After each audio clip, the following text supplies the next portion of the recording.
या बातमीचे प्रायोजक सरगम कलेक्शन ब्रँडेड शर्ट फक्त 200 रुपयात रमजानचा आनंद दुप्पट करा.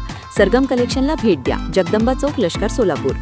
मंगळवेढा शहरातील मुख्य बाजारपेठेत 500 रुपयांच्या नकली नोटा चलनात आल्याची घटना उघडकीस आली आहे. व्यापारी व नागरिकांमध्ये चिंतेचे वातावरण निर्माण झाले. गेल्या काही दिवसात काही दुकानदारांना व्यवहार करताना संशयास्पद 500 रुपयांच्या नोटा मिळाल्याचे समोर आला आहे. श्रीराम एंटरप्राइजेसचे स्थानिक व्यापारी सुनील लोखंडे रेड्डेकर यांनाही खरेदी दरम्यान 500 रुपयांची नकली नोट मिळाल्याची बुधवारी घटना घडली. त्यांनी नोट तपासल्यावर ती बनावट असल्याचे लक्षात आले. या घटनेनंतर त्यांनी इतर व्यापाऱ्यांनाही सावध राहण्याचे आवाहन केले.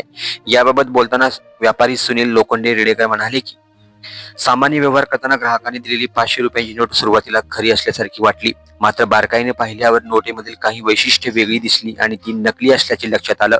बाजारपेठेत अशा नोटा फिरत असतील तर व्यापाऱ्यांचे मोठे नुकसान होऊ शकतं. त्यामुळे सर्वांनी नोटा स्वीकारताना काळजीपूर्वक तपासणी करणे गरजेचे आहे. बाजारपेठेतील सीसीटीव्ही फुटेज तपासून नकली नोटा बाजारात आणणाऱ्या व्यक्तींचा पोलिसांकडून शोध घेण्याची मागणी नागरिकांमधून होत आहे.